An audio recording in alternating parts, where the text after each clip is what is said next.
Hey fams, I'm going to show you guys how to diagnose a bad alternator in 1 minute. Let's go. Make sure that your battery is not faulty. My battery's a little bit low. Turn on your car.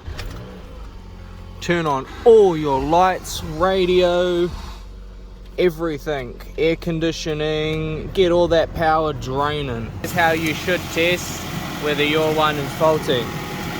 Negative on negative, positive on positive.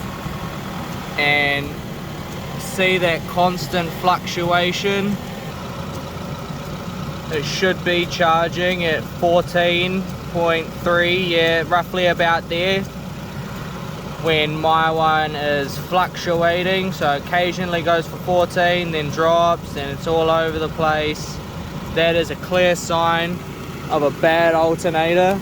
So that's how you diagnose whether your alternator's going out. So you guys know it, video coming up soon on how to change your alternator on a Toyota Camry.